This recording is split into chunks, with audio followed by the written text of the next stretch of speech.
Director David Fincher had built up quite a career for himself in the commercial and music video realm through his involvement with propaganda films. After the breakout success of Seven, Fincher was able to apply this newfound clout towards a producing partnership with propaganda for his third feature, a suspenseful puzzle thriller in the vein of Alfred Hitchcock called The Game.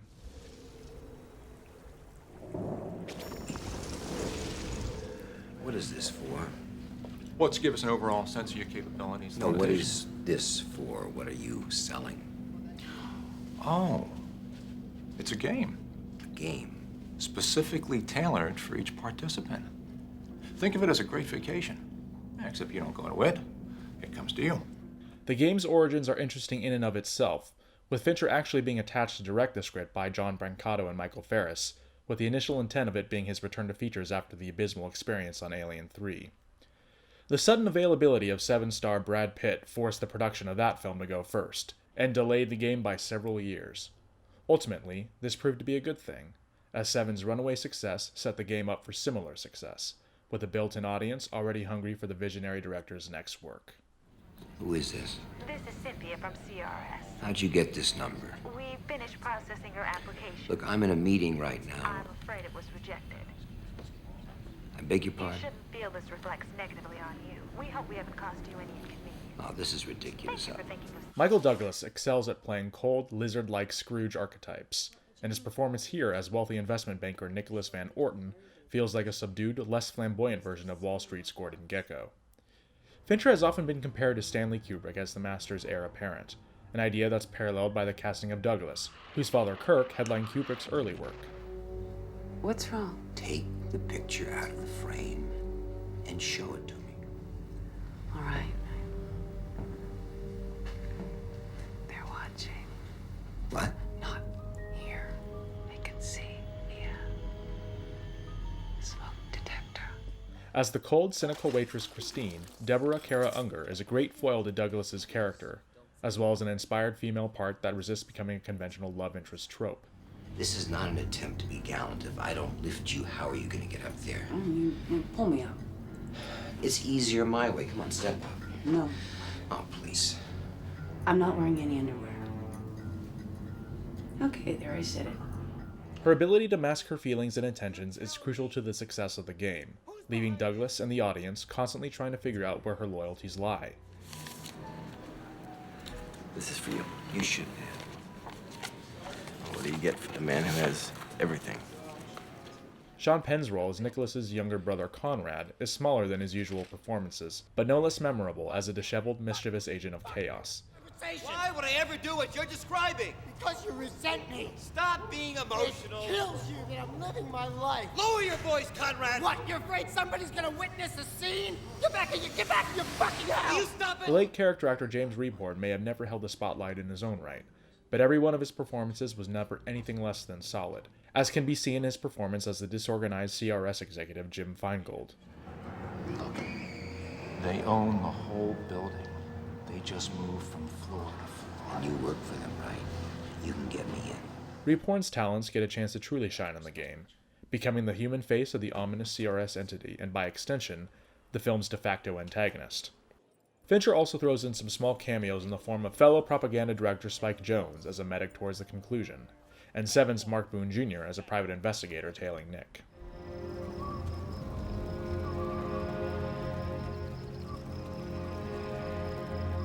The game is also Fincher's first collaboration with the late, great cinematographer Harris Savides in the feature world. They had previously shot a number of commercials together. The anamorphic 35mm film frame is awash in steely blues and teals, accentuated by high-contrast lighting that signifies Fincher's signature touch. Flashback sequences filmed on 8mm provide a dreamlike nostalgia that appropriately dances along the lines of sentimentality and melancholy. Savides is well suited to translate Fincher's vision to screen, ably creating a push-and-pull dichotomy between the sophisticated polish of Nick's old-money world, the slick, modern CRS offices, and the seedy grunge of the back alleyways and slums that Nick's game takes him to. The film is essentially about Nick's loss of control, which juxtaposes his confused flailing against deliberate, observational compositions and precise dolly movements as a way to echo CRS's forceful herding of Nick along a predetermined path. This visual precision is highly reminiscent of Kubrick's work, and may very well be what it would have looked like had Kubrick ever decided to make an Alfred Hitchcock-style thriller.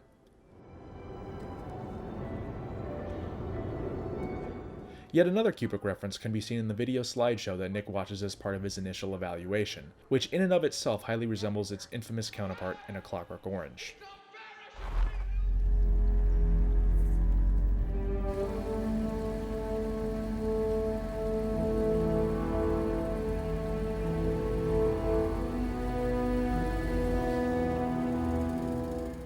Seven's Howard Shore returns to create the score for the game, crafting an intriguing, brassy sound to reflect the propulsive mystery, peppering it with melancholy piano chords that hint at Nick's inability to move past his father's death.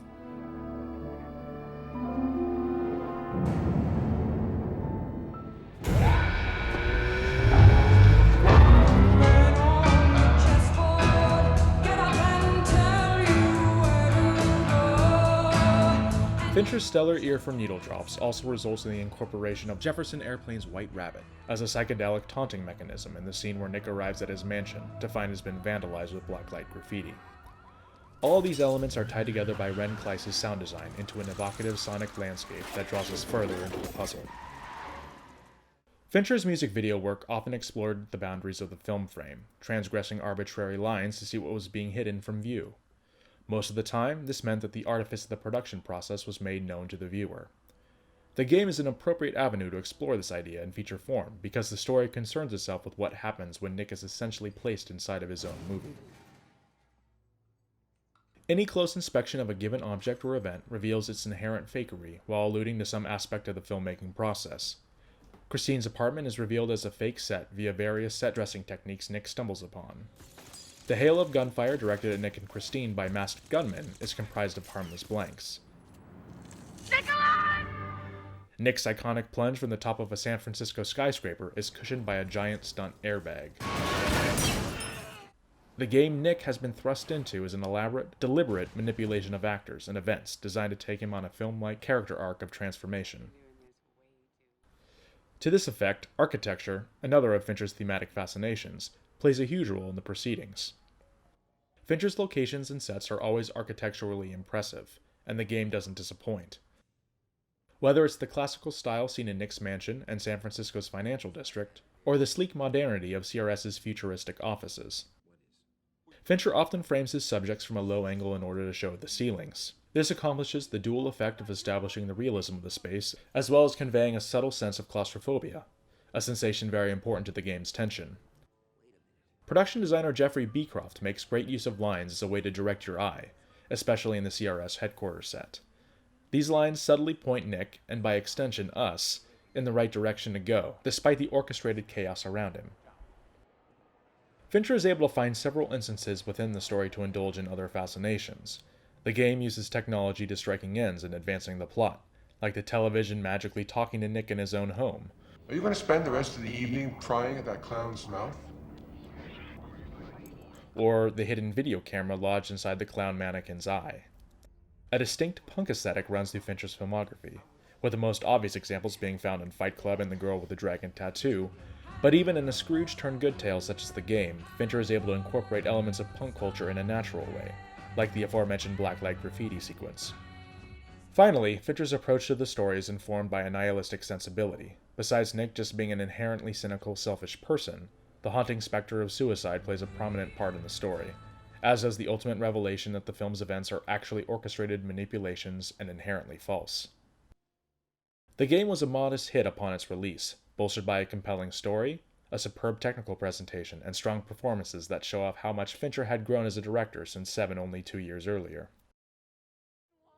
For a while, the film fell into mild obscurity under the deluge of other late 90s thrillers, but it seems to have recently undergone a cultural reappraisal as a work that not only cemented Fincher's reputation as a great director with a hard edge and commercial appeal, but one that also demands to stand side by side with his very best work. Coming off the modest success of the game, Fincher was in the process of looking for a follow-up project when he was sent Fight Club, a novel by the groundbreaking author Chuck Palahniuk. A self-avowed non-reader, Fincher nonetheless blazed through the novel, and by the time he had put the book down, he knew it was going to be his next project. There was just one problem.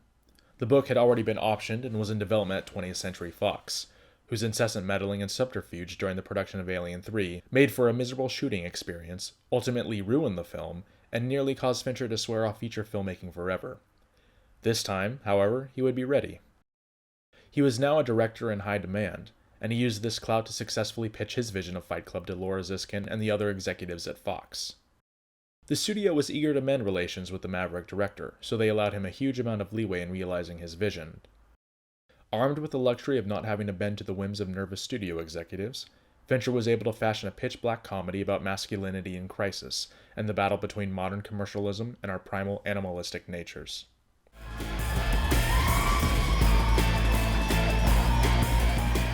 The first rule of Fight Club is, you do not talk about Fight Club. The second rule of Fight Club is, you do not talk about Fight Club. Edward Norton brings a droll, dry sense of humor to his performance as the narrator, an insomniac office drone obsessed with Swedish furniture and support groups for serious terminal diseases that he doesn't even have. In what is one of his most memorable roles, Norton ably projects the perverse, profoundly morbid thoughts of his character with sardonic wit and a sickly physicality. Tyler sold his soap to department stores at $20 a bar. God knows what they charged. This is the best soap. Why, thank you, Susan. It was beautiful. We were selling rich women their own fat asses back to them. This frail, scrawny performance is all the more remarkable considering Norton had just come off the production of Tony Kaye's American History X, where he had built up a considerable amount of muscle for his role as a violent white supremacist. We are consumers. We are byproducts of a lifestyle obsession. Murder, crime, poverty, these things don't concern me. What concerns me are celebrity magazines, television with 500 channels, some guy's name on my underwear. Rogaine, Viagra, Olestra. Martha Stewart. Fuck Martha Stewart. In his second collaboration with Fincher after the successful team-up in Seven, Brad Pitt also turns in a career highlight performance as Tyler Durden, a soap salesman and anarchist with a weaponized masculinity and radical, seductive worldview that he preaches forth at every opportunity. You are not special. You are not a beautiful or unique snowflake. You are the same decaying organic matter as everything else. Durden's name and persona have entered our pop culture lexicon as the personification of the unleashed masculine id, as well as the grungy, counter-commercial mentalities that define the 1990s. I need you to check and see if there's a lump in my breast. Go to a hospital. I can't afford to throw money away on a doctor.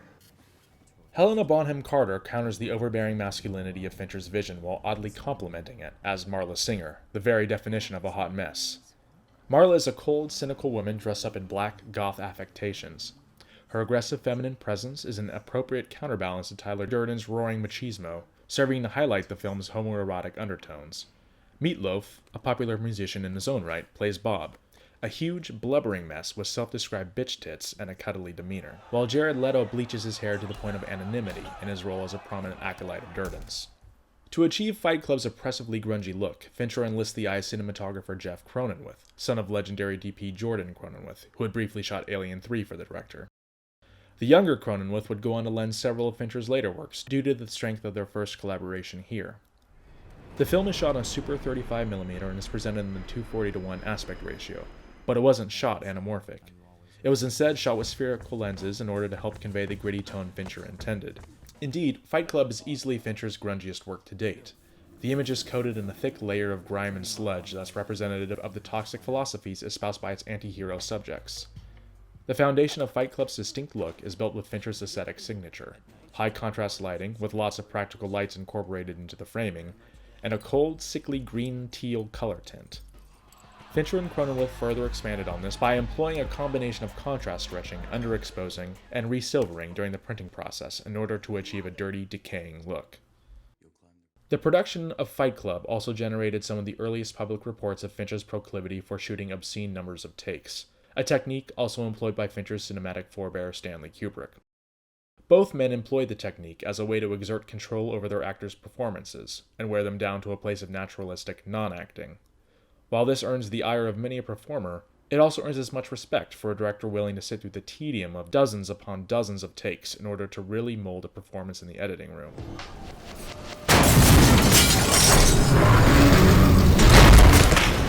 In a career full of visually dynamic films, Fight Club is easily the most volatile and kinetic of them all. Fincher employs a number of visual tricks to help convey a sense of surrealist reality. Speed ramping, playing with the scale of objects, like presenting the contents of a garbage can as if we were flying through the Grand Canyon, and Norton's narrator breaking the fourth wall to address the audience directly, a technique he'd later use the infamous effect in Netflix's House of Cards series. He was the guerrilla terrorist of the food service industry. Do not watch. I cannot go when you watch. Apart from seasoning the lobster bisque, he farted on meringue, sneezed on braised endive, and as for the cream of mushroom soup, well... Go ahead. Tell him. You get the idea. Production designer Alex McDowell supplements Fincher's grimy vision with imaginative, dungeon-like sets in which to house this unleashed sense of masculinity, all while countering with the sterile, colorless environments of the narrator's office and apartment. Interestingly enough, the narrator's apartment is based almost exactly off of Fincher's first apartment in Westwood, an apartment he claims that he had always wanted to blow up. The game's editor, James Haygood, returns to sew all these elements together into a breathtaking edit with manic pacing and psychotic energy, creating something of an apex for the particular sort of music video style editing that emerged in 90s feature films. Used ticket stubs, bar hopping. Fight Club might just be the farthest thing, commercially speaking, from a conventional Hollywood film. So it stands to reason that a conventional Hollywood score would be ill-fitting at best, and disastrously incompatible at worst. This meant that Howard Shore, who had scored Fincher's previous two features, had to go. Really, any conventional film composer had to go in favor of something entirely new.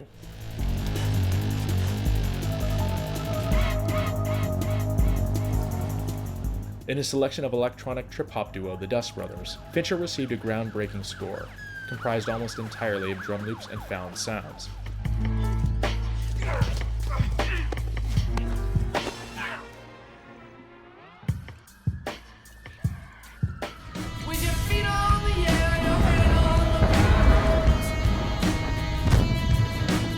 And then, of course, there's the Pixies' Where's My Mind, a rock song that will live in infamy because of its inclusion in Fight Club's face-melting finale.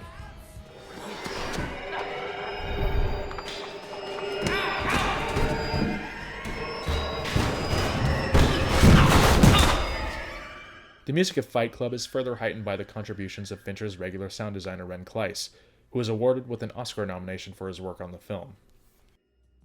A main reason that Fincher responded so strongly to his initial reading of Palahniuk's novel is that it possessed several themes that Fincher was fascinated by and liked to explore in his films.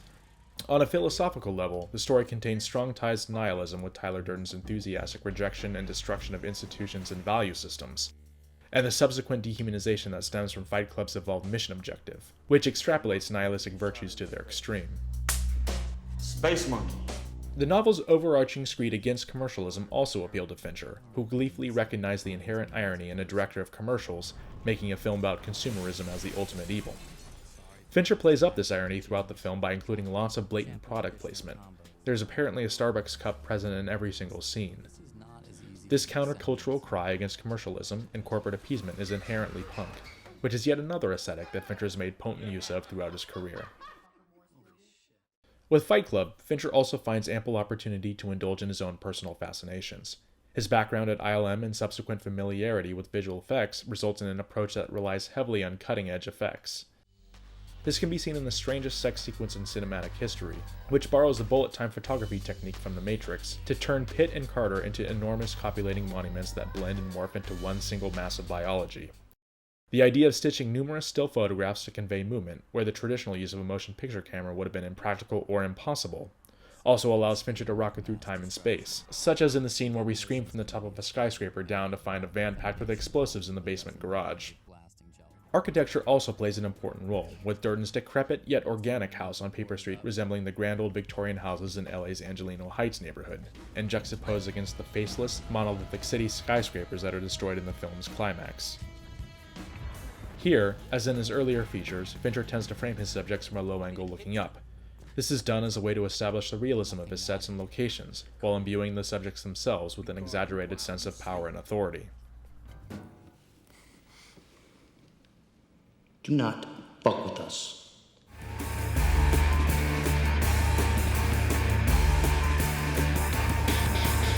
Fight Club also contains Fincher's most well-known opening credits sequence, a dizzying roller coaster ride through the narrator's brain.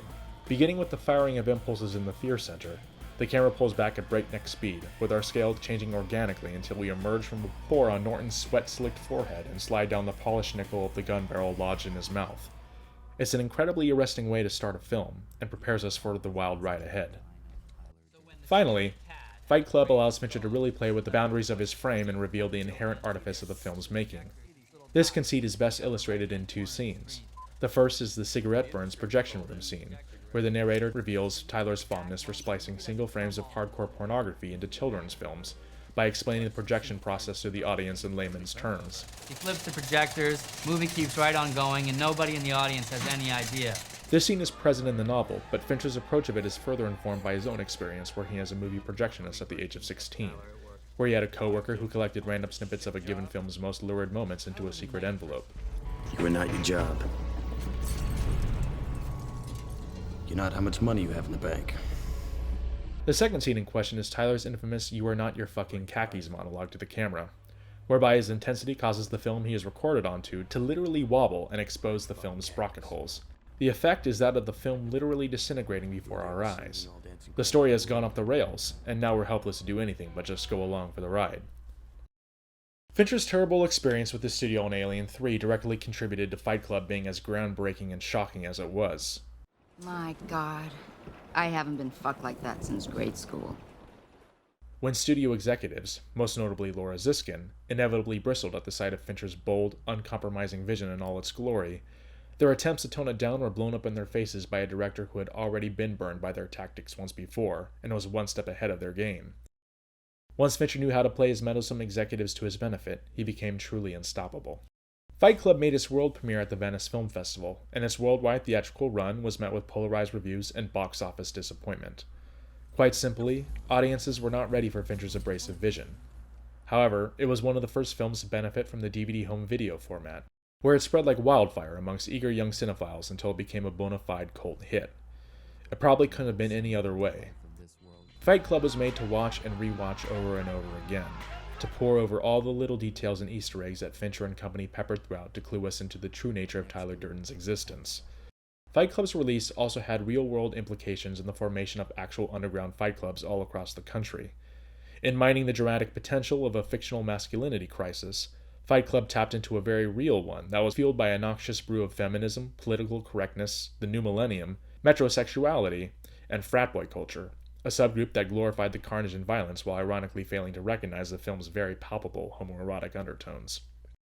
15 years removed from Fight Club's release, the film stands as the apex of the cynical pop culture zeitgeist of the 1990s, as well as a defining thesis statement for a cutting-edge filmmaker with razor-sharp relevancy.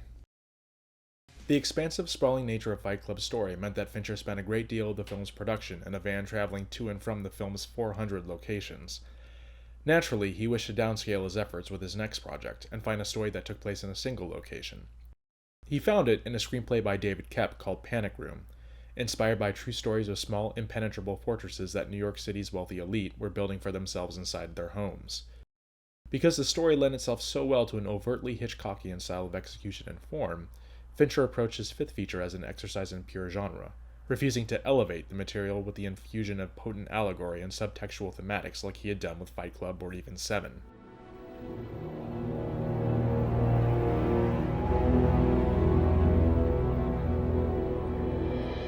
Hey, what is funny about this? Is this shit funny to you? I spent the last 12 years of my life building these rooms specifically to keep out people like us. Oh, it's all so ironic and amusing, okay? Now, how do we get in? We can't.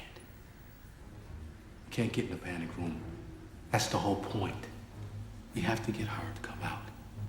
Jodie Foster is compelling as lead heroine Meg Altman, a recently divorced and fiercely maternal woman whose initial mild-manneredness gives way to a resourceful, cunning bravery. Interestingly, Foster replaced original actress Nicole Kidman, who had to leave the production due to the aggravation of an earlier injury. Despite the short notice, Foster exhibited enormous dedication to the role by giving up her chair on the Cannes Film Festival jury, as well as working through the pregnancy of her second child. You know what could happen if you let yourself get worked up. Sarah! Kristen Stewart, who was only 11 at the time of filming, turns in a great performance as Sarah, Meg's spunky, rebellious daughter, blessed with an intelligence beyond her years, and the cynicism to match. Get out of my house! Say fuck. Fuck! Mom, get the fuck out of my house. Get the fuck out of my house! Stewart provides a nice balance to Meg's refined femininity with a rough, tomboyish, and androgynous quality, something which Foster had herself at Stewart's age. In making the character of Sarah diabetic, Stewart is able to become an active participant in the suspense and engage us on a personal, visceral level. Who's that? This is Raoul. Who the fuck is Raoul? The three burglars antagonizing our leads prove just as compelling due to a complex combination of values and virtues that cause conflict between them. The most accessible of the three is Forrest Whitaker as Burnham, a professional builder of panic rooms and a sensitive, honorable man who projects a warm, authoritative presence. Hey. All I know about this is what I see on TV. You gotta talk me through this. This complex physicality is essential to the success of the role, and Fincher's choice of Whitaker, who he previously knew not as an actor initially but as a fellow director of propaganda films, is an inspired one. Burnham is compelled by obligation to his family, not greed, meaning that while he's misguided in his attempts to right his wrongs, he's not beyond saving. What about us? What if she has a gun? Who are you? I'm Raoul. His antithesis is Raoul, a mysterious, volatile man who quickly asserts himself as the group's dangerous wild card. Raoul is played by Dwight Yoakam, a country singer turned actor who injects a great deal of menace to the proceedings. You fucking bitch! I'm coming in there! Calm the fuck down. Jared Leto, who previously appeared in Fight Club, benefits from the expanded screen presence that the character of Junior affords him. Junior is the self-designated leader of the operation, but he quickly finds control of the situation slipping from his grasp as the night unfolds. Quiet! Leto finds an inspired angle into what would otherwise be the stock, hot-headed, impatient villain archetype by turning Junior into a trust fund kid whose ill-advised attempts at giving himself some edge, like those atrocious dreadlocks for instance, only lead him to being taken even less seriously by the hardened criminals he's trying so hard to impress. Panic Room, like all of Fincher's feature work before Zodiac, was filmed in the Super 35mm film format. While shot open matte in the full-frame Academy aspect ratio, the finished film was presented in the anamorphic aspect ratio, so that Fincher has total freedom to compose the frame as he sees fit.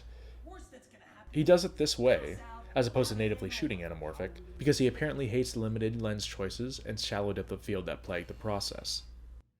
Fincher hired his 7 cinematographer Darius Kanji to shoot Panic Room, but Kanji left the production 2 weeks into the shoot over his misgivings about Fincher's meticulously planned and extensively pre-visualized approach, which stifled any on-set spontaneity. Cinematography duties were then passed on to Conrad W. Hall, not to be confused with his father, the legendary Conrad Hall, who shot Road to Perdition and Cool Hand Luke.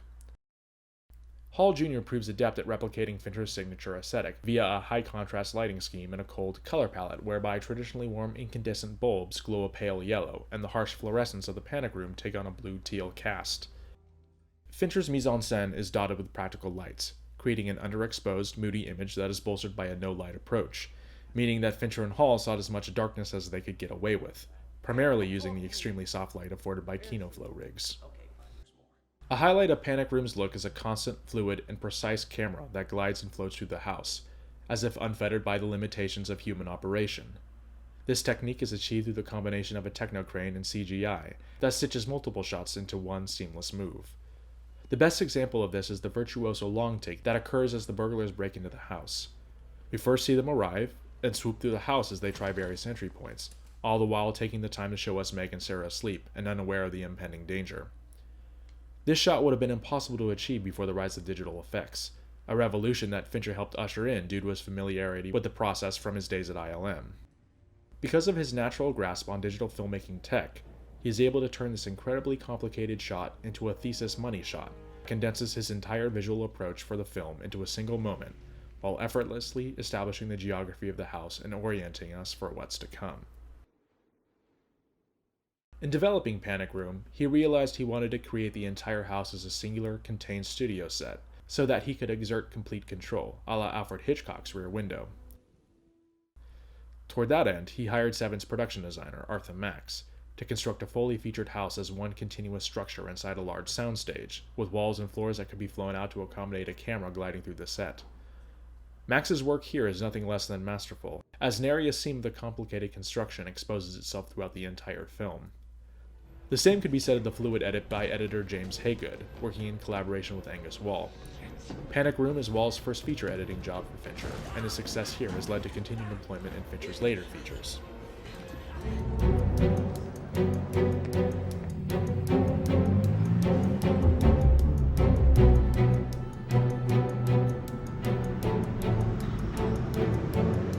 After a brief hiatus during the production of Fight Club, composer Howard Shore returns to Fincher's fold with a brassy, old-school score that oozes intrigue and foreboding. During this time, Shore was consumed with scoring duties for Peter Jackson's The Lord of the Rings trilogy, so Panic Room was an assignment taken on precisely because of its low musical demands. As it turns out, Shore's work in Panic Room is generally regarded as some of his best and most brooding.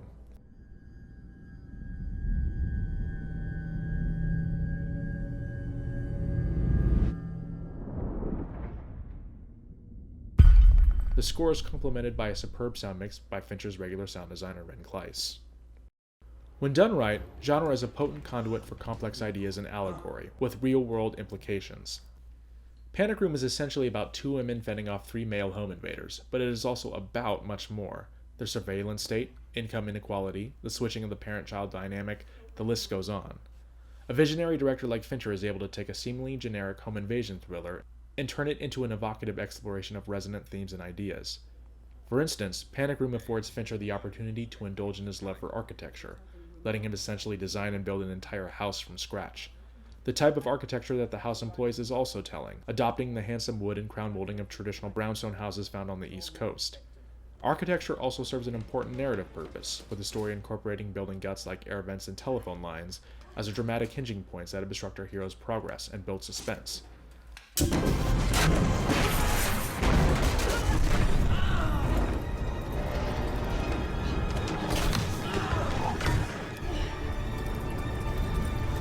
Again, Fincher employs low-angle compositions to reveal the set ceiling and a bit to communicate the location's realness, as well as instill a sense of claustrophobia. Fincher's fascination with tech is woven directly into the storyline, which allows him to explore the dramatic potential of a concrete room with a laser-activated door and surveillance cameras and monitors.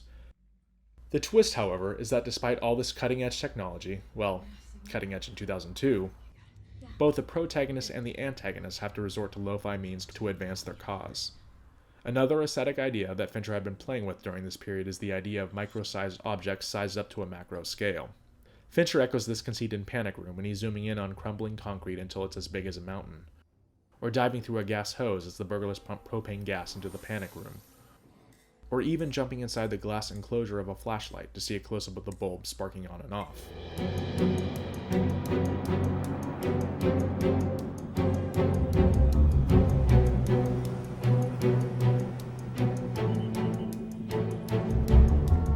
Fincher ties this visual idea in with another signature of his films, imaginative opening credit sequences. With Panic Room, he places his collaborators' names against the steel and glass canyons of New York City, as if the letters themselves were as big as skyscrapers and had always been a part of their respective structures. Finally, the nihilistic punk flair that hangs over Fincher's filmography has a small presence in Kristen Stewart's androgynous stylings, as well as the appearance of the Sex Pistols' Sid Vicious on one of her t-shirts. Fincher's desire to exert total control of the shoot via meticulous set building and extensive computer pre-visualization ended up working against him, making for a long, strenuous shoot bogged down by technical difficulties and a crawling pace. However, the effort was worth it. Panic Room was a box office hit upon its release, receiving generally positive reviews.